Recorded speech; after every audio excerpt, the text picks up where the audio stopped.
Hey friends, welcome to Sanjeevani Prep, and in today's lecture we will study epilepsy, which is a part of nervous system disease. Okay, so देखते हैं epilepsy. epilepsy क्या होती है? epilepsy को हम हिंदी में क्या बोलते हैं? मिर्गी बोलते हैं. ठीक है, जो मिर्गी के दौरे होते हैं उसको हम क्या बोलते हैं? epilepsy बोलते हैं. ठीक है, so देखो होता क्या है उसके अंदर. So a neurological disease in which there is a imbalance in electrical activity of a brain nerve cells. तो हमारे ये क्या है कि हमारा न्यूरोलॉजिकल डिजीज़ है, मतलब कि हमारी न्यूरॉन से रिलेटेड डिजीज़ है, हमारे जो नर्वस सिस्टम है ना उससे रिलेटेड डिजीज़ है, जिसमें क्या होता है जो हमारे न्यूरॉन्स के जो न्यूरॉन होते हैं ना, हमारे जो न्यूरॉन्स होते हैं ये देखो.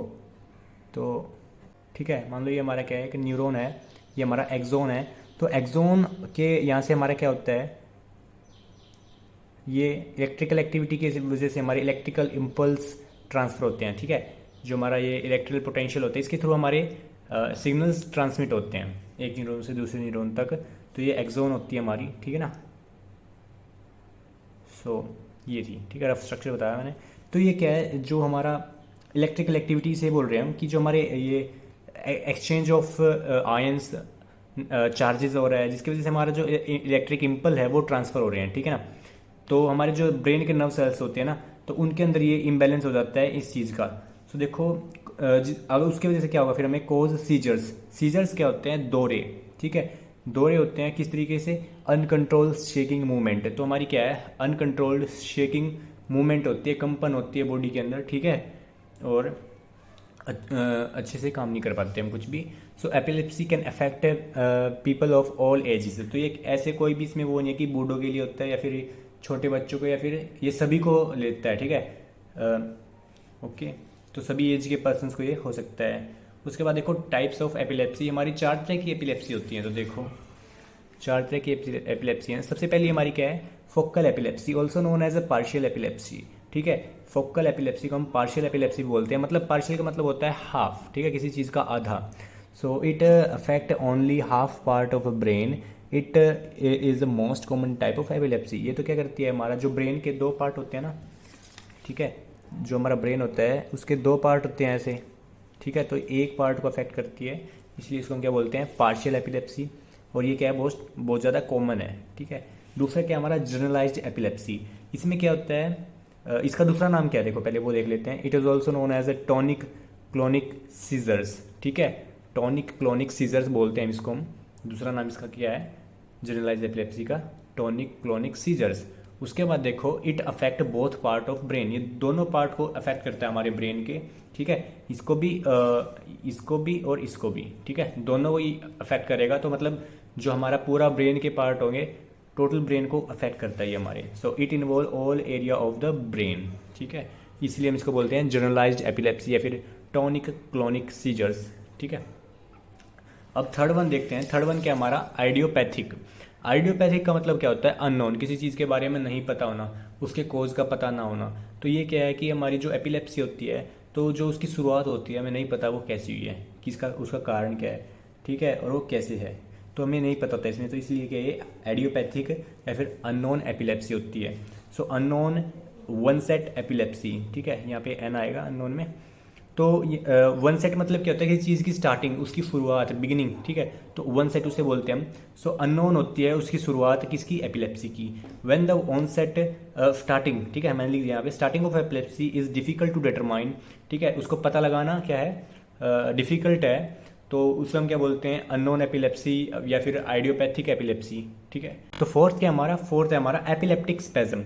एपिलेप्टिक स्पेज्म क्या होता है? ये छोटे बच्चों को होता है. ठीक है, तो ये जो मिर्गी होती है, इसके जो दौरे होते हैं वो छोटे बच्चों को होते हैं. यहाँ पे लिखा था ना कि किसी भी एज के पीपल को हो सकता है, किसी भी एज के इंडिविजुअल को हो सकता है हमारी एपिलेप्सी. ठीक है, तो यहाँ पे क्या, ये बच्चों के लिए होता है. और ये क्या है, बहुत रेयर फॉर्म होती है एपिलेप्सी की, दैट अफेक्ट इन्फेंट और यंग चिल्ड्रंस. ठीक है, तो हमारे जो छोटे बच्चे होते हैं, नवजात, और या फिर जो यंग चिल्ड्रंस मतलब कि 6-7 साल के तक के जो बच्चे हैं उनको भी ये अफेक्ट करती है. ठीक है, तो ये थे हमारे टाइप्स. अभी देख लेते हैं कोज ऑफ एपिलेप्सी. तो हमारी एपिलेप्सी के क्या कोज हो सकते हैं? इटियोलॉजी बोलते हैं जिसे हम. ठीक है, इटियोलॉजी मतलब उसके कोज. सो देखो सबसे पहला कोज क्या होगा हमारा? जेनेटिक्स. जेनेटिकली हमारे कुछ जीन्स की वजह से हमें एपिलेप्सी हो सकती है. Neurotransmitter imbalance. तो जो हमारे न्यूरोट्रांसमीटर होते हैं जो दो तरह के होते हैं ना हमारे न्यूरोट्रांसमीटर भी, एक्साइटेटरी और इनिबिटरी, मतलब कि जो हमारी रिस्पॉन्स को बढ़ाते हैं या फिर कम करते हैं। ठीक है, तो ये दो तरीके के हमारे न्यूरोट्रांसमीटर होते हैं, जो कि इनके अंदर इम्बैलेंस होगा तो हमारा एपिलेप्सी हो जाती है। ठीक है, तीसरा क्या हमारा ब्रेन इंजरी। अगर हमारे ब्रेन के अंदर कोई इंजरी हो जाती है तो कोई सेल्स डैमेज हो जाते हैं, तो सेल्स अच्छे से काम नहीं कर पाएंगे, सिग्नल्स को ट्रांसमिट अच्छे से नहीं कर पाएंगे, जिसकी वजह से हमारी क्या होगी, इलेक्ट्रिकल एक्टिविटी में इम्बैलेंस होगा। ठीक है, फोर्थ क्या हमारा इन्फेक्शियस डिजीज। तो हमारे कुछ ऐसे इन्फेक्शियस डिजीज में जो हमारे इन्फेक्शंस होते हैं वो क्या करते हैं, हमारे ब्रेन के सेल्स को डैमेज कर दें, जिसकी वजह से हमें क्या होगा, सेल क्या होगा, डैमेज हो जाएगा और वो अच्छे से अपना काम नहीं कर पाएगा, अपने सिग्नल्स को ट्रांसमिट अच्छे से नहीं कर पाएगा। ठीक है, ओके। लास्ट वन हमारा क्या है, डेवलपमेंटल डिसऑर्डर। इसमें क्या होगा कि जो हमारी सेल्स हैं वो अच्छे से डेवलप ही ना हो, ठीक है, इमेच्योर रह जाएं, और उसके बाद फिर वो जो अपनी सिग्नल्स हैं उनको अच्छे से जनरेट ना कर पाएं।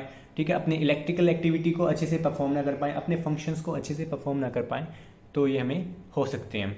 ठीक है, तो अब देखो इसकी पैथोजेनेसिस होती कैसे है। ठीक है, तो ये सभी तो कोज थे, अब ये कोज से हमारा जो क्या है, एक मैकेनिज्म जो है किस तरीके से फॉलो करता है।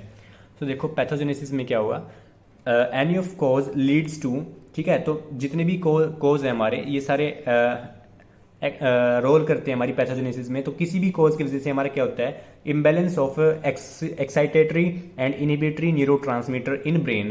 तो जो हमारे क्या होते हैं, एक्साइटेटरी और इनिबिटरी जो न्यूरोट्रांसमीटर होते हैं ना ब्रेन के अंदर, उनके बीच में डिसबैलेंस हो जाता है। ठीक है, वो अच्छे से बैलेंस नहीं, उनके बीच में बैलेंस नहीं हो पाता है। ठीक है, एक्साइटेटरी से मतलब समझते हो कि वो न्यूरोट्रांसमीटर जो किसी भी न्यूरॉन के फंक्शन एक्शन पोटेंशियल को पुश कर देते हैं, मतलब इंक्रीज कर देते हैं। ठीक है, उनके जो उनका काम होता है उनको इंक्रीज कर देते हैं। और इनिबिटरी क्या होते हैं, मतलब कि जो न्यूरॉन के काम को कम कर देते हैं। ठीक है, सिंपल भाषा में मैंने बता दिया आपको।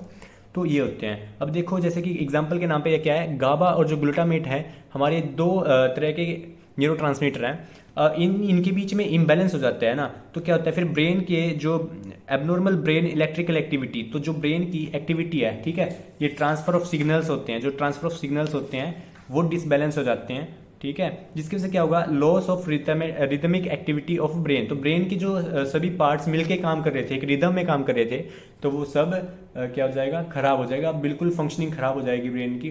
ठीक है, कोई अलग काम कर रहा है, कोई अलग काम कर रहा है, जिसकी वजह से क्या होगा, ब्रेन एबनॉर्मल करेगा, फंक्शन मेंटेन नहीं कर पाएगा, तो हमें क्या होगा, स्टार्ट सीजर्स। ठीक है, सीजर्स आने स्टार्ट हो जाएंगे। सीजर्स को हम क्या बोलते हैं, दौरे, जो हमें दौरे पड़ते हैं। तो ये होती है हमारी एपिलेप्सी। तो ये थी हमारी एपिलेप्सी। ठीक है, जिसमें कि हमारे सीजर्स आने स्टार्ट हो जाते हैं। आई होप आपको समझ में आ गया होगा। अगर आपको समझ में आना तो प्लीज़ वीडियो को लाइक करें, अपने फ्रेंड को भी शेयर करें, जिससे कि मुझे भी थोड़ा सपोर्ट मिलता है और वीडियो भी पुश होती है और दूसरों को भी फ़ायदा होता है। Thank you so much, thanks for watching, thank you.